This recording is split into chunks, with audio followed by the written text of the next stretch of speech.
समुद्र से समुद्र को जोड़ने वाला एक पतला सजल मार्ग जिसने 19वीं सदी में अंतर्राष्ट्रीय व्यापार को दिशा और दशा दोनों बदल दिए थे। वही जलिया पट्टी जिसने रेगिस्तान के भालों में सनी दुनिया की सबसे पुरानी सभ्यता वाले देश इजिप्ट, जिसका पुराना नाम है मिस्र, उसको भू राजनीति में सबसे आगे ला दिया था। और वही पतला रास्ता जो अब इजिप्ट की सरकार के लिए पैसे के सबसे बड़े स्रोतों में से एक है। जी हां, हम बात कर रहे हैं पश्चिम को पूर्व से जोड़ने वाली दुनिया के सबसे व्यस्त रास्तों में से एक सुएज नहर के बारे में। नमस्कार दोस्तों, मैं हूं निशित और आप देख रहे हैं नो विथ निशित। तो चलिए शुरू करते हैं आज का topic, history of Suez canal. नक्शे पर जब आपने पश्चिम एशिया या अफ्रीका की तरफ देखा होगा तो इजिप्ट और एशिया के बीच एक नहर जरूर देखी होगी, या कम से कम उसके बारे में सुना तो जरूर होगा, जिसका नाम है सुएज कैनाल, जो अफ्रीका और एशिया को अलग करती है और लाल सागर को भूमध्य सागर से जोड़ती है। यह नहर एशिया और पूर्वी अफ्रीका के देशों को यूरोप के साथ व्यापार करने के लिए समय और पैसे की बचत करवाती है। अगर सुएज नहर न होती तो जो देश भूमध्य सागर से ज्यादा दूर नहीं है वह भी आज काफी दूर होते, और इन देशों के जहाजों को यूरोप जाने के लिए हिंद महासागर के दक्षिण हिस्से और पूरे अटलांटिक महासागर का चक्कर लगाकर जाना पड़ता, जिसकी वजह से यह कैनाल दुनिया के लिए काफी महत्व रखती है। अब आप समझ सकते हैं कि सुएज नहर न केवल मैरीटाइम में लगने वाले समय बल्कि डीजल की भी बचत करती है। इसका मतलब समुद्र के पारितंत्र और जलवायु को बचाने में भी इसकी सीधी भूमिका है। यह नहर मैनसूर के पोर्ट सुएज से लेकर उत्तर में पोर्ट सईद के बीच है, जिसकी कुल लंबाई वर्तमान में 193.3 किलोमीटर, चौड़ाई 205 मीटर और गहराई 24 मीटर है। लेकिन यहां पर यह जानना बेहद ही अहम है कि इसकी लंबाई, चौड़ाई और गहराई तीनों में वक्त वक्त पर बदलाव होते रहते हैं। जब आपको एक एग्जाम्पल बताऊं तो 2015 में इसकी लंबाई बढ़ाकर 193 किलोमीटर कर दी गई थी। हालांकि यह तो बात हुई मोटे तौर पर नहर के ढांचे के बारे में, लेकिन अब जानते हैं इसका इतिहास। जहां आपने इस बारे में तो जरूर सुना होगा कि 1869 में यह नहर बन के तैयार हुई थी, जिसका काम 10 साल चला, यानी कि 1869 में शुरू हुआ था। लेकिन आप शायद ये ना जानते हो कि इस नहर का इतिहास इससे भी कई ज्यादा पुराना है। अभी तक जितने भी इतिहास से जुड़े जानकारों ने इस पर शोध किया वे मानते हैं कि इस नहर का विचार सबसे पहले सनोसठ त्रेतिया ने सामने रखा था। सनोसठ त्रेतिया ने इस पर मंथन किया था कि पूर्व को पश्चिम से जोड़ने के लिए भूमध्य सागर और लाल सागर के बीच एक लिंक की जरूरत है। यह बात अलग है कि अभी की जो सुएज नहर है वो सेनुसरट की दिमाग की उपज से बिल्कुल अलग है। अब आपको यह प्रश्न आया होगा कि सेनुसर्ट कौन है? तो सेनुसर्ट प्राचीन मिस्र साम्राज्य के मिडल किंगडम की 12वीं डायनेस्टी का एक राजा था, जिसने 1878 बीसी से 1849 बीसी के बीच 12वीं डायनेस्टी में शासन किया था। साम्राज्य में अर्थव्यवस्था को ढंग से चलाने और व्यापार को बढ़ावा देने के लिए सैन्य त्रुटिया को हमेशा के लिए याद किया जाता है। उसने नील नदी और उसकी शाखाओं के सहारे दोनों समुद्रों को जोड़ने का विचार सामने रखा था। इजिप्ट में एक जगह है जिसका नाम है जिद्रत अल पुराकिया। आप देखेंगे कि इसके आसपास से नील नदी से एक ब्रांच निकलती है जो उत्तर पूर्व की तरफ बढ़ती है, जबकि मुख्य नील नदी उत्तर पश्चिम की तरफ जाने लगती है। यह ब्रांच झाझागीक और उसके आगे बिटर लेक तक जाती है। पुराने वक्त में भी भूमध्य सागर से आने वाली जहाज नील की इस ब्रांच के सहारे जगह तक जाते थे और इसके बिटर लेक के रास्ते लाल सागर पहुंचते थे। सनोसठ त्रेतिया ने इस पूरे रास्ते का छोटा करके विकसित करने का विचार किया था। इस पूरी प्रक्रिया के साक्ष्य आप आज भी इस शहर में जिनीवा डैम के स्थान पर देख सकते हैं। 610 बीसी के आते आते ऐसी जरूरत आन पड़ी थी कि नहर पर फिर से काम किया जाए। सुएज नहर को नक्शे पर गौर करने से देखें तो पता चलता है कि इसमें एक बड़ी झील है जिसका नाम है ग्रेट लेक। इस दौरान झील पर खासा काम किया गया था। यहाँ के राजा निकोजिटिया ने नहर को दोबारा से खोदने के लिए अपने पूरे साधन और धन संसाधन लगा दिए थे, लेकिन इसके बावजूद वो सिर्फ इतना ही कर पाया कि नील नदी को ग्रेटर बीटर लेक से जोड़ पाए। इसका मतलब यह हुआ कि अभी भी नील नदी लाल सागर से पूरी तरह नहीं जुड़ पाई। हालांकि इतना जरूर हुआ था कि कुछ छोटी छोटी नहरें बना दी गई थी जो लाल सागर तक जाती थी, लेकिन इनमें बड़ी मुश्किल यह थी कि जहाजों को केवल बाढ़ के मौसम में ही इन छोटी नहरों में चलाया जा सकता था। एक तरह से कहे तो डायरिया प्रथम भी इस तरह के काम को अंजाम देने में नाकाम ही रहा था। लेकिन इन नहरों से जुड़े जो मुश्किलात थे उन्हें 225 बीसी में किंग द्वितीय ने दूर किया था। आखिर में तोटवी ने इन छोटी नहरों को हटाकर एक बड़ी नहर खुदवा दी और बीटर लेक को लाल सागर से जोड़ दिया। 285 बीसी से लेकर 19वीं सदी के मध्य के बीच कई शासकीय स्थानिक ने लाल सागर को भूमध्य सागर से जोड़ने के लिए काम किया। सभी के कामों को गिना पाना मुश्किल है, लेकिन मोटे तौर पर इतना समझ लीजिए कि इनमें किसी भी शासक ने कभी भी श्रेष्ठ नहर तक पहुंचने में कामयाबी नहीं हासिल की थी। सभी शासक लाल सागर को भूमध्य सागर से जोड़ने के लिए नील नदी और ग्रेटर बीटर लेक को जोड़ने में लगे थे, जो वाकई में काफी लंबा था और खर्चीला भी था। अब तक की कहानी सुनकर आप इतना तो समझ ही चुके होंगे कि सुएज नहर का इतिहास कोई 100-200 साल नहीं बल्कि करीब करीब 4000 साल पुराना है। अब जानिए वर्तमान से इस नहर के बारे में जानते हैं जिसने अंतर्राष्ट्रीय व्यापार का कायापलट कर दिया है। पर इससे पहले ये समझिए कि हम जिस दौर की बात कर रहे हैं वह ऐसा दौर था जब इजिप्त पर अलग अलग देशों और साम्राज्य ने राज किया था। इजिप्त पर 1798 में फ्रांस के शासक ने नेपोलियन बोनापार्टन ने कब्जा कर लिया था, लेकिन फ्रांस यहां ज्यादा दिन टिक नहीं सका और महज 3 साल बाद ही ब्रिटेन और ऑटोमन ने उसे फटकार दे दी, जिसके बाद ब्रिटेन ने 1882 में मिस्र पर हमला कर लिया और कब्जा हासिल कर लिया था। अब आप सोच रहे होंगे कि ये 1882 यहाँ एकदम से कैसे आ गया।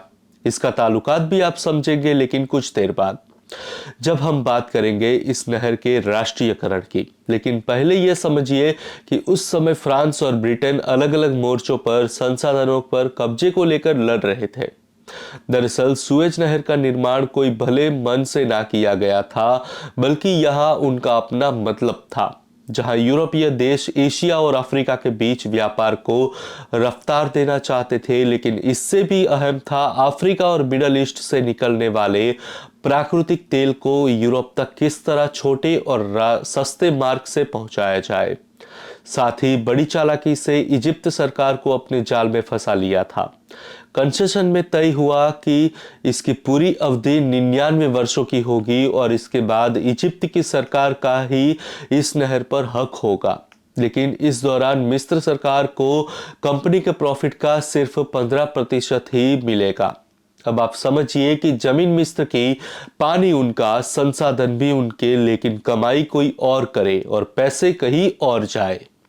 लिहाजा एक दिन होना ही था कि जिन्होंने यह नहर बनवाई वह शायद इनकी ना रहे। 5 दिसंबर 1858 को universal company the maritime canal of space की स्थापना की जाती है और उसके अगले साल यानी 1869 में 25 अप्रैल के दिन नहर खोदने का काम शुरू होता है। इधर ब्रिटेन और ऑटोमन दोनों की तरफ से नहर की शुरुआत किए जाने पर आपत्ति जताई जा रही थी। उस वक्त भले ऑटोमन साम्राज्य का राज निसर्ग हो, लेकिन अपने दफ्तरों के जरिए ब्रिटेन की सरकार भी इधर चल ही रही थी।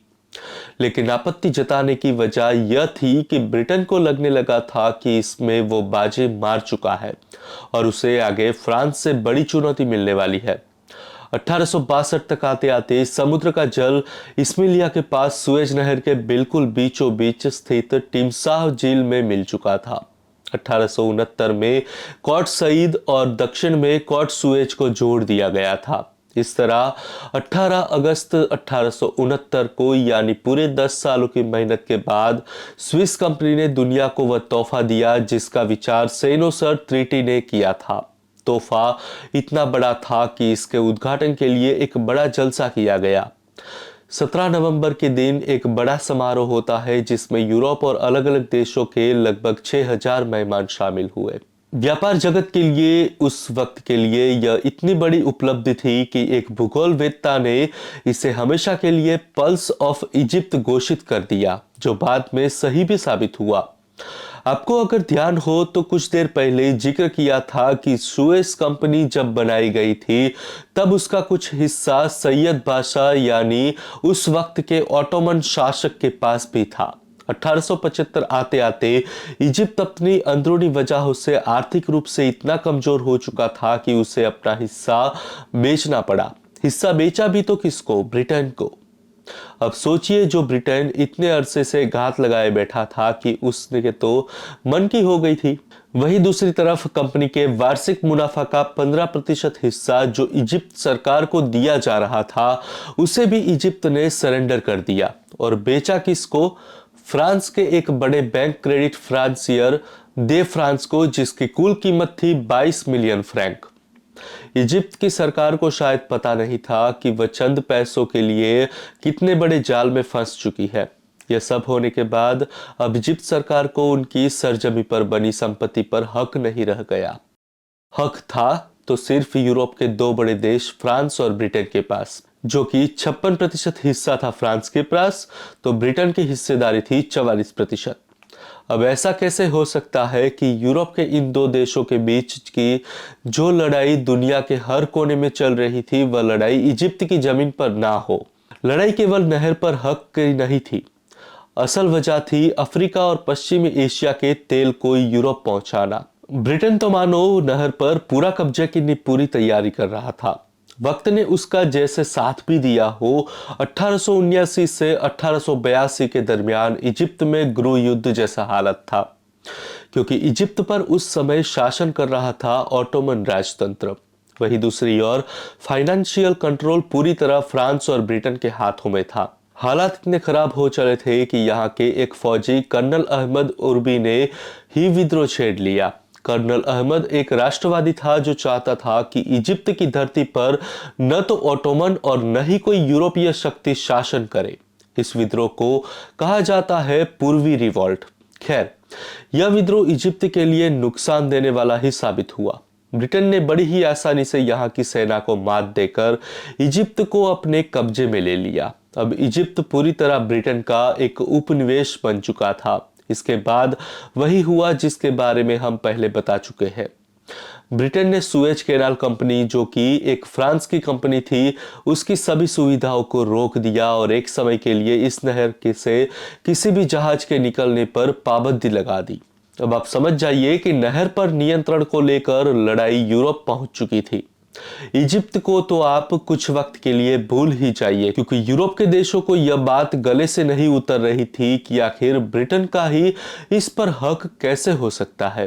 ब्रिटेन पर फिर दबाव डाला गया, जिसके बाद 1883 में आखिर ब्रिटेन ने कुछ नरम रुख तैयार किया, जिसने ब्रिटेन ने एक बयान जारी कर कहा कि वह हालत को देखते हुए इजिप्ट से सेना हटाने को तैयार है।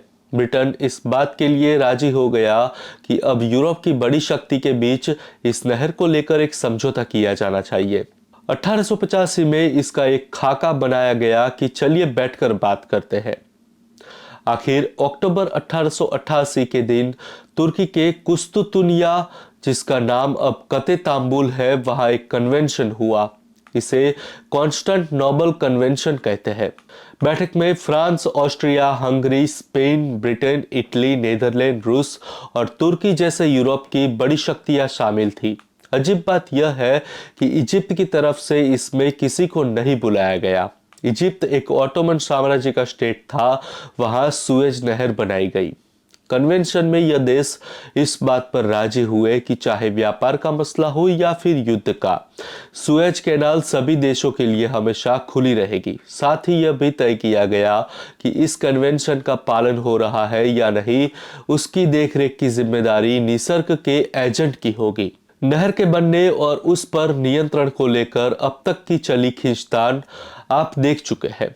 अब आते हैं उस दौर में जब इजिप्त को ये बात खटक रही थी कि सुएज कैनाल उनकी है और उनसे होने वाली कमाई भी उनकी है।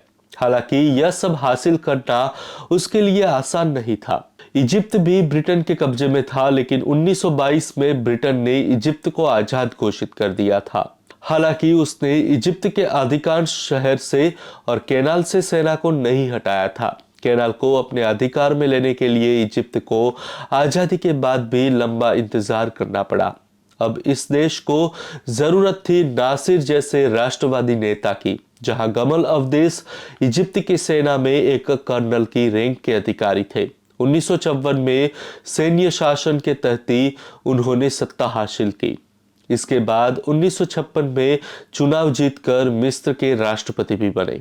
जून में राष्ट्रपति पद की कमान संभालने के बाद नासिर की लोकप्रियता और बढ़ चुकी थी। सेना पहले से ही उनके हाथ में थी, बस लोगों को अपने साथ लाने की कसर थी। इधर 1945 में दूसरा विश्व युद्ध खत्म होने के बाद उसने ब्रिटेन पर दबाव बनाना शुरू कर दिया था कि वो अब यहां से अपनी सेना हटा दे। राष्ट्रीयकरण की पृष्ठभूमि तैयार हो चुकी थी, बस घोषणा होना बाकी है। इतिहास के पन्नों पर दर्ज तारीख 6 जुलाई 1945 हमेशा याद की जाती है।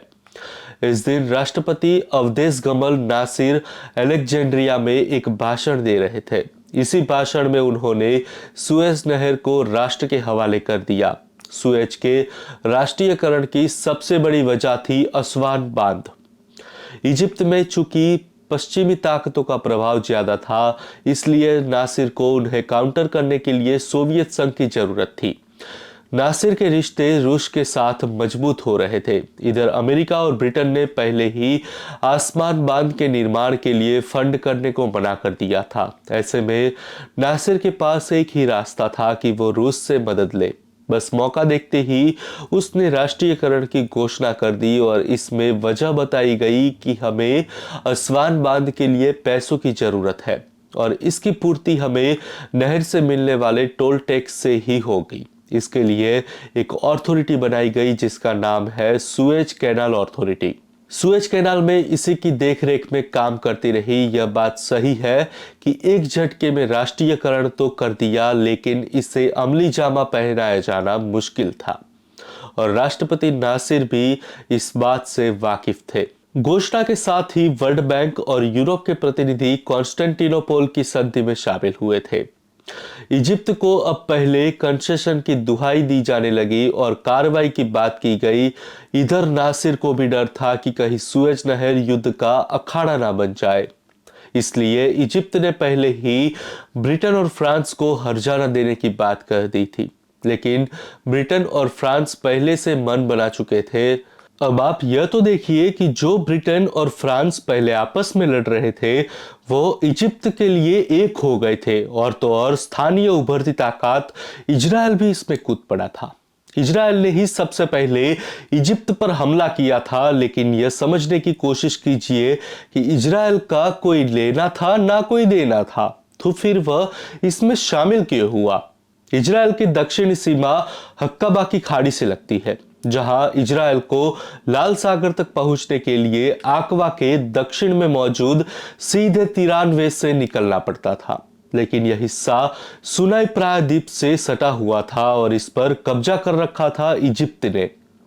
इजराइल और अरब देशों के बीच पहले से ही तनाव था और इजराइल इसका बदला लेने की फिराक में था। सुएज से जुड़ा मसला उसके लिए गर्म लोहे की तरह था और गर्म लोहे पर हथौड़ा मारने का काम उसने बखूबी किया। बस यही से शुरू होता है सुएज संकट। इजिप्त पर सबसे पहले 29 अक्टूबर 1956 में इजराइल ने ही सिनाई प्रायद्वीप पर हमला कर लिया। अब सिनाई प्रायद्वीप को नक्शे पर देखिए। यह मिस्र का एक ऐसा हिस्सा है जो अफ्रीका और एशिया को अलग करता है। इसके पश्चिम में है सुएज नहर और सुएज खाड़ी, जबकि पूर्व में है अकाबा की। अगर इजराइल इस पर कब्जा कर लेता तो उसे सीधा ईरान से निकलने की जगह मिल जाती। मिस्र पर हमला वैसे तो एक बार में किया जा सकता था, ब्रिटिश, फ्रेंच और इजराइल फौज के द्वारा, लेकिन ट्रांसपोर्टेशन की वजह से फ्रांस और ब्रिटेन की सेनाएं देर से पहुंची। फिर भी पोर्ट सहित इलाका ब्रिटेन और फ्रेंच आर्मी ने कब्जे में ले लिया। मिस्र की सेना नहर पर अपना नियंत्रण होने को थी, लेकिन नासिर अपनी आर्मी के साथ डटे रहे। मिडल ईस्ट का मसला हो और पश्चिमी गुट और सोवियत मोर्चा आमने सामने ना आए, ऐसा कैसे हो सकता है? नासिर अपना अटैक नहीं बल्कि डिफेंस के जरिए नहर पर नियंत्रण की लड़ाई में देरी कर रहे थे, ताकि रूस को मैदान में हराने का वक्त मिल जाए।